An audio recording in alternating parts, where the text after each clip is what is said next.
Hello నమస్తే. తెలంగాణ కాంగ్రెస్‌లో కోమటిరెడ్డి రాజగోపాల్ రెడ్డి రచ్చ ఆ పార్టీకి ఆందోళన కలిగిస్తోంది. కోమటిరెడ్డి రాజగోపాల్ రెడ్డి 2023 అసెంబ్లీ ఎన్నికల కంటే ముందు భారతీయ జనతా పార్టీలో ఉన్నారు. భారతీయ జనతా పార్టీ నుంచి మునుగోడు ఉప ఎన్నికలో పోటీ చేశారు. నిజానికి ఆయన 2018 అసెంబ్లీ ఎన్నికల్లో కాంగ్రెస్ పార్టీ అభ్యర్థిగా మునుగోడు నుంచి విజయం సాధించారు. ఆ తర్వాత ఎన్నికల కంటే ముందు భారతీయ జనతా పార్టీలోకెళ్లారు. తన పదవికి రాజీనామా చేశారు. ఉప ఎన్నిక వచ్చింది. ఉప ఎన్నికలో భారతీయ జనతా పార్టీ అభ్యర్థిగా పోటీ చేసి ఓడిపోయారు స్వల్ప మెజారిటీతో. ఆ తర్వాత మళ్ళీ ఎన్నికల కంటే ముందు కాంగ్రెస్ పార్టీలో చేరారు. కాంగ్రెస్ పార్టీలో ఆయన చేరుతున్న సందర్భంగా కాంగ్రెస్ పార్టీ అధిష్టానం కోమటిరెడ్డి రాజగోపాల్ రెడ్డికి ఓ హామీ ఇచ్చింది. కాంగ్రెస్ పార్టీ అధికారంలోకి వస్తే మంత్రిని చేస్తామంటూ కాంగ్రెస్ పార్టీ అధిష్టానం కోమటిరెడ్డి రాజగోపాల్ రెడ్డికి హామీ ఇచ్చింది. సో హామీ ఇచ్చారనే విషయాన్ని కాంగ్రెస్ పార్టీ రాష్ట్ర నాయకత్వం, కాంగ్రెస్ పార్టీ కేంద్ర నాయకత్వం కూడా అనేక సందర్భాల్లో ధృవీకరించారు. ఆ తర్వాత పార్లమెంట్ ఎన్నికలు జరిగాయి. పార్లమెంట్ ఎన్నికలు జరుగుతున్న సందర్భంగా భువనగిరి ఎంపీ స్థానం విషయంలో కాంగ్రెస్ పార్టీ నాయకత్వం కోమటిరెడ్డి రాజగోపాల్ రెడ్డికి బాధ్యతలు ఇచ్చింది. అక్కడ అభ్యర్థిని గెలిపించే బాధ్యత ఆయనకిచ్చింది. సో అక్కడ అభ్యర్థిని గెలిపించండి, మిమ్మల్ని మంత్రివర్గంలోకి తీసుకుంటామంటూ కాంగ్రెస్ పార్టీ నాయకత్వం మరోసారి ఆయనకు సూచించినట్లుగా ఆయనే స్వయంగా చెప్పారు. కాంగ్రెస్ పార్టీ రాష్ట్ర నాయకత్వం కూడా దాన్ని అంగీకరించింది.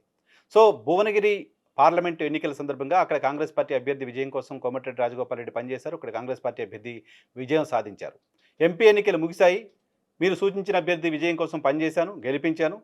సో ఆ తర్వాత అయినా నా పరిస్థితి ఏంటి అంటూ ఆయన అడపాదడపా మాట్లాడుతూనే వచ్చారు. మొదటి ఏడాది, ఏడాదిన్నర కాలం పాటు ఆయన తనకు మంత్రి పదవి రాకపోవడం పట్ల అసంతృప్తిని వ్యక్తం చేస్తూ వచ్చారు.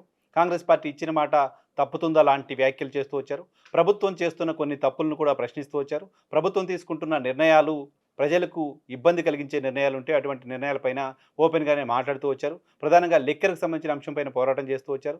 తన నియోజకవర్గంలో బెల్ట్ షాపులు లేకుండా చేస్తామని చెప్పారు. బెల్ట్ షాపులు లేకుండా ప్రయత్నం చేస్తూ వచ్చారు. సో అక్కడ ఆహ్, మే ఎక్సైజ్‌కి సంబంధించిన టెండర్‌లు జరుగుతున్న సందర్భంగా బెల్ట్ షాపులు ఉండవు. దాన్ని ఊహించుకొని, దాన్ని గమనించుకునే మీరిక్కడ టెండర్‌లలో పార్టిసిపేట్ చేయండి అంటూ ఎక్సైజ్ టెండర్‌లో పార్టిసిపేట్ చేస్తున్న వాళ్ళకో సూచన చేస్తూ వచ్చారు. ఆ తర్వాత కూడా కంటిన్యూస్‌గా తాగుడుకు వ్యతిరేకంగా నియోజకవర్గంలో పోరాటం చేస్తూ వచ్చారు. రాష్ట్ర ప్రభుత్వం తీసుకుంటున్న అనేక నిర్ణయాల్ని చాలా సందర్భాల్లో తప్పుబడుతూ వచ్చారు. ఇవి ప్రజలకు నష్టం కలిగించాయంటూ చెప్తూ వచ్చారు. కోమటిరెడ్డి రాజగోపాల్ రెడ్డి ఇటీవల కాలంలో తనకు మంత్రి పదవి రాలేదు అనే అంశాన్ని పూర్తిగా పక్కన పెట్టేసి, ప్రభుత్వానికి సంబంధించిన తప్పుల్ని, ప్రభుత్వం చేస్తున్న ప్రజలకు ఇబ్బంది కలిగించే అంశాలని ప్రస్తావిస్తూ వస్తున్నారు. తాజాగా ఆయన నిన్న చేసిన వ్యాఖ్యలు మాత్రం ప్రభుత్వ నిర్ణయాల కంటే నాయకత్వాన్ని ప్రశ్నిస్తున్నట్లుగా, నాయకత్వాన్ని ధిక్కరిస్తున్న తరహా వ్యాఖ్యలుగా ఆ పార్టీ నాయకత్వానికి అనిపిస్తున్నాయి. ఏం మాట్లాడారు నిన్న ఆయన?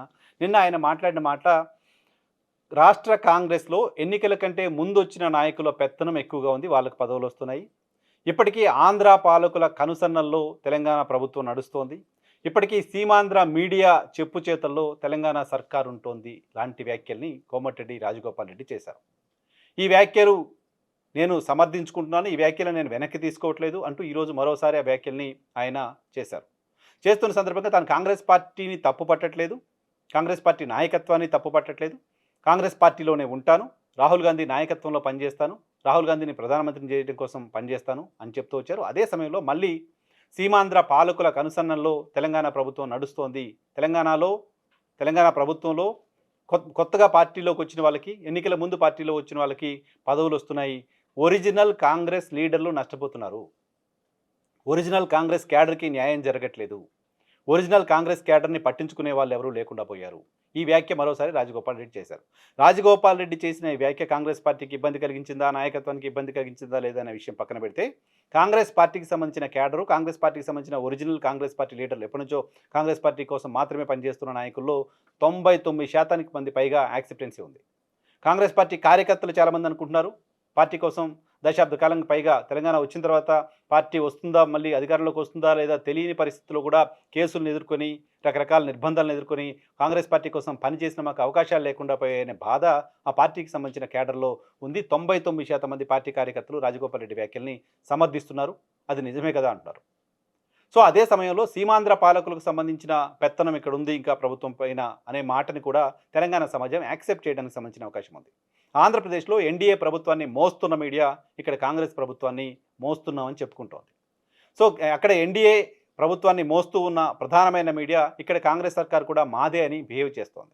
ఇక్కడ కాంగ్రెస్ సర్కార్ని కూడా మేమే నడిపిస్తున్నామంటూ కొంతమంది మీడియా అధినేతలు మాట్లాడుతున్నారు. మీడియా అధినేతల బిహేవియర్ ఆ రకంగా కనపడుతోంది. సో ఒరిజినల్ కాంగ్రెస్ పార్టీకి సంబంధించిన నాయకులకు, ఒరిజినల్ కాంగ్రెస్ పార్టీకి సంబంధించిన లీడర్లకు ఆంధ్రప్రదేశ్లో ఉన్న ప్రభుత్వం, ఇక్కడ ఉన్న ప్రభుత్వం, ఢిల్లీలో ఉన్న ప్రభుత్వం ఒక్కటే కదా అనే ఒక ఇంప్రెషన్ చాలా సందర్భాల్లో కలుగుతుంది. అలా కలగడానికి రాష్ట్ర కాంగ్రెస్ నాయకత్వం, రాష్ట్ర కాంగ్రెస్‌ని లీడ్ చేస్తున్న ముఖ్యమంత్రి కారణం కాకపోవచ్చు గానీ, సీమాంధ్ర మీడియా కారణమవుతోంది. సీమాంధ్ర మీడియా ఆ రకమైన బిల్డప్ ఇస్తోంది. సీమాంధ్ర మీడియా ఆ రకంగా ఈ ప్రభుత్వాన్ని ఎత్తుకుంటోంది. సీమాంధ్ర మీడియాకు సంబంధించిన వాళ్ళకి పనులవుతున్నాయి. సీమాంధ్ర పాలకులు చాలామంది ఇక్కడ తెలంగాణ, ఆంధ్రప్రదేశ్‌ని వదిలేసి తెలంగాణ రాజకీయాల్లో పైరవీలు చేస్తున్నారని, తెలంగాణలో పనులు చేసుకుంటున్నారని, తెలంగాణలో కాంట్రాక్టులు చేసుకుంటున్నారని లాంటి ఇంప్రెషన్ మాత్రమే కాదు. అవి ఓపెన్‌గా కనపడుతున్నాయి. సీమాంధ్ర కాంట్రాక్టర్లు గతంలో లేరా అంటే గతంలో కూడా ఉన్నారు. ఇప్పుడు కూడా ఉన్నారు. గతంలో ఉన్నవాళ్ళు, ఇప్పుడున్న వాళ్ళు, కొత్తగా వచ్చి చేరుతున్న వాళ్ళు, రాజకీయ పార్టీలతో సంబంధం ఉన్నవాళ్ళు, రాజకీయ నాయకులుగా ఉన్నవాళ్ళు, ఎంపీలుగా ఉన్నవాళ్ళు, ఆంధ్రప్రదేశ్ రాష్ట్రంలో ఎమ్మెల్యేలుగా ఉన్నవాళ్ళు ఇక్కడ కాంట్రాక్ట్ వర్కులు చేస్తున్న వ్యవహారం కనపడుతుంది. గతంలో అనిరుద్ రెడ్డి లాంటి వాళ్ళు కూడా ఇటువంటి స్టేట్మెంట్స్ ఇచ్చారు. ఇవి స్టేట్మెంట్స్ ఇచ్చారు, పొలిటికల్ అలిగేషన్‌గా చూడలేము. రాజగోపాల్ రెడ్డి మాట్లాడిన మాటల్లో వాస్తవం ఉంది అనేది కాంగ్రెస్ పార్టీ క్యాడరు, తెలంగాణ సమాజం నమ్ముతోంది. అదే సమయంలో పీసీసీ అధ్యక్షుడు మహేష్ కుమార్ గౌడ్ కొద్దిసేపటి క్రితం మాట్లాడారు. ఆయన మాట్లాడిన మాట సరైనది కాదు, అక్కడ మాట్లాడాల్సింది కాదు. ఏ వేదిక పైన ఏం మాట్లాడాలనేది తెలిసి ఉండాలి కదా! పార్టీకి సంబంధించిన ఇబ్బందులుంటే పార్టీతో చర్చించాలి, పార్టీ వేదిక పైన మాట్లాడాలి గానీ, బయట మాట్లాడడం పార్టీకి నష్టం కలిగించే అంశం. అధిష్టానం ఆయనకి హామీ ఇచ్చిన మాట నిజం. ఆ హామీని అమలు చేయని మాట ఇప్పుడు నిజం. పార్టీ ఎవరి సేవలను ఎప్పుడు వాడుకోవాలో అప్పుడు వాడుకుంటుంది. కానీ అప్పటి వరకు ఓపిక ఉండాలి. వేరే వేదికలపైన పార్టీకి సంబంధించిన ఇటువంటి ప్రస్తావన చేయడం ద్వారా పార్టీకి నష్టం కలుగుతుంది. ఆయన పైన ఏ రకమైన చర్యలు తీసుకోవాలనేది అధిష్టానంతో చర్చిస్తున్నామన్నారాయన. బహుశా మహేష్ కుమార్ గౌడ్ చెప్పిన ప్రకారం అధిష్టానంతో చర్చించి రాజగోపాల్ రెడ్డి పైన ఏమైనా చర్యలు తీసుకుంటే, క్రమశిక్షణ చర్యల తరహా చర్యలు ఏమైనా తీసుకుంటే డెఫినెట్‌గా రాష్ట్ర కాంగ్రెస్‌లో అదొక ఇంట్రెస్టింగ్ పరిణామంగా ఉండబోతుంది. సంచలన పరిణామంగా ఉండబోతుంది. రకరకాల కాన్సిక్వెన్సెస్‌ని కూడా మనం ఊహించడానికి అవకాశం కల్పిస్తుంది.